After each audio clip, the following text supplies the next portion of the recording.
What is up, guys? It's your boy, Rick. Decryption can break your heart sometimes. Taikoos here. Guys, thank you so much for stopping by. Make sure to hit that like and subscribe button to support the channel, and let me know what you think my next intro should be. That comment section is just out of control. Alright, today, we are going to be taking a look at 5 exotic weapons that, according to Bungie, are getting a lot better with the launch of the Witch Queen. Now, they didn't actually come out and say, hey guys, this exotic weapon, yeah, it's going to be cracked, but what Bungie did do was reveal the upcoming anti-champion mods that are launching with Season 16 and the Witch Queen. And of course, being able to deal with champions is a super important part of a huge amount of endgame PvE activities. So, weapons having featured anti-champion rounds, such as right now with bows and overload bow rounds, like bows are a huge part of endgame PvE loadouts because they have access to this mod.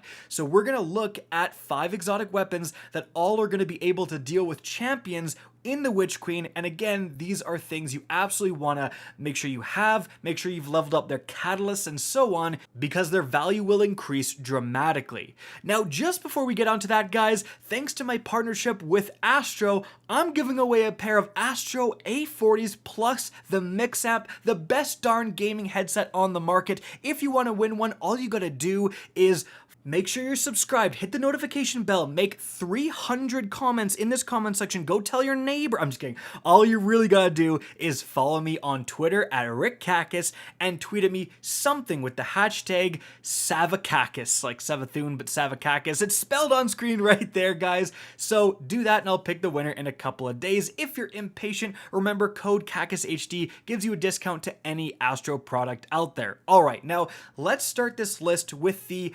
anti-barrier weapons. And those are going to include scout rifles and bows. So starting things off, we have the Polaris Lance exotic scout rifle.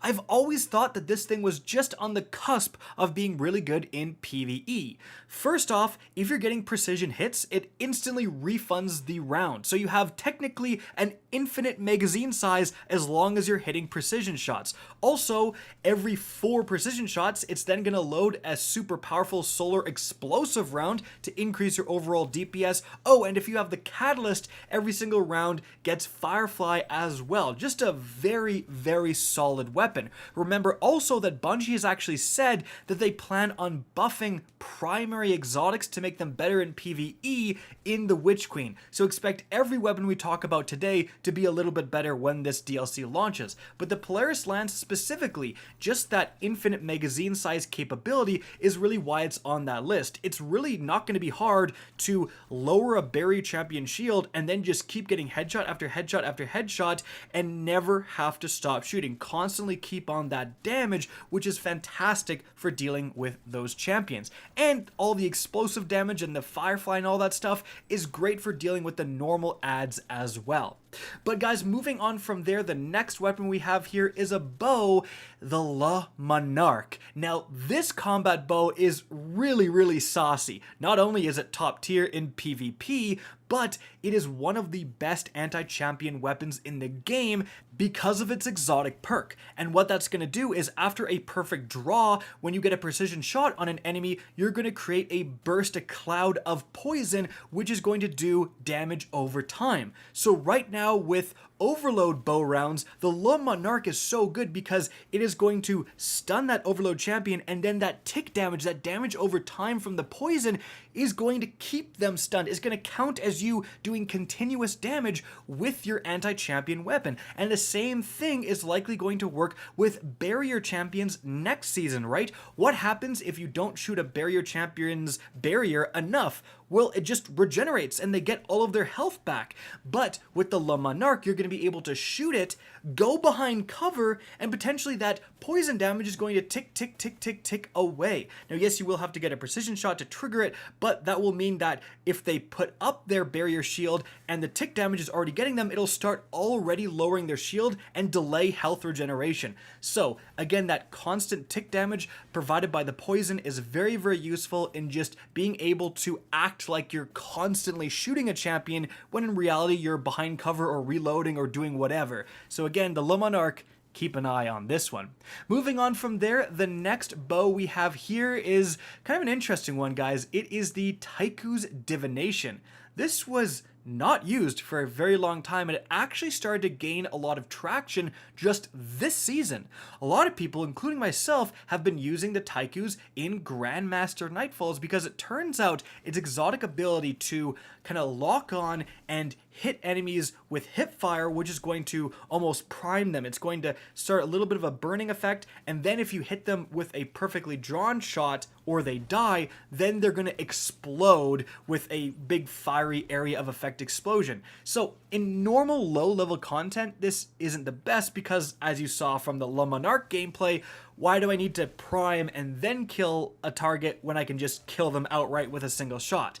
But in stuff like Grandmasters, when you're gonna need to shoot enemies more than once, might as well prime up to 3 enemies with one single hipfire shot and then shoot them, then they're gonna explode, and it is absolutely incredible for ad clearing, because if the one guy explodes, and then that kills the other guy that was also primed, that guy's gonna explode, so you can often set off a chain reaction of explosions, and it's basically like using a rocket launcher in bow form. So yeah, this thing has gained a lot of popularity this season. I would expect it to also be a choice in the Witch Queen. But guys, we do have to move on from there. Let's talk about the weapons that can deal with overload champions next season, and that's gonna include auto rifles and SMGs. So the first auto rifle we have here is actually the Soros regime. Now this is a little bit out of left field, but the Soros is actually a pretty solid weapon. Getting kills are going to potentially heal you, that's fantastic, and the bottom half of the magazine does bonus damage, that's fantastic, and this weapon has 2 different fire modes, either speeding up where it shoots faster and faster and faster as you hold the trigger, or dual speed receiver, which is going to slow the fire rate and do more damage when you aim down sights. Now guys, pretty much everyone was using speeding up always because dual speed receiver just wasn't that good, but only this season it actually got a buff where dual speed receiver is also going to add plus 30 range when you are aiming down sights. So now it's more damage and extra range. That is going to help it substantially when you're dealing with enemies at further ranges. And in higher level content, you often don't want to be in super close auto rifle range. You want to be picking off an enemy from far away, which dual speed receiver really lets you do, especially now with the increased range. The best part, however, is that when you hip fire, it's still going to do 600 rounds per minute. So if an enemy charges right up to you, you're not stuck with a super slow shooting auto rifle. You can hip fire and gun it down in no time. So that versatility is another point for the Soros regime. However, guys, it's time to move on from there to the 5th and final weapon we're looking at today.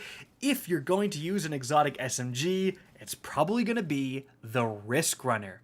Now, this thing is actually phenomenal. And guys, the last time SMG overload rounds were a thing, I was using the Risk Runner in Grandmaster Nightfall. Specifically, I was using it for the Fallen Saber GM because there's so much arc damage. The thing is, Risk Runner is going to reduce incoming arc damage by 50%. So it's basically like even better than putting on an arc damage resist. So if you're in a certain activity where there's a ton of enemies that shoot arc, like Fallen for example, holy crap, this thing overperforms. And then when you do take arc damage, Arc Conductor triggers and you're going to be doing more damage. You have literally infinite ammo and magazine size because it constantly refills the magazine, and you're going to chain electricity in between enemies. So when you're dealing with an overload champion, you're shooting that guy, you never have to stop shooting, you're doing a really reasonable amount of damage, you're keeping him stunned, and you're chaining damage to any nearby red bars to also kill them. So yeah, last time SMG overload rounds were a thing, this thing was fantastic, so I have no reason to think it's not also going to be fantastic in the Witch Queen. Alright guys, that is it for the video. Hope you enjoyed and found this informative. If you did, please remember to help me out by simply rating and especially sharing this video. If you guys want to see more Destiny 2 content similar to this, don't be afraid to slap that subscribe button. If you want to get in touch with me and keep up to date with the latest channel activity, the best way is to follow me on Twitter at RickKakis. That is linked in the description down below. Again, I hope you enjoyed the video, and as always, have a good day.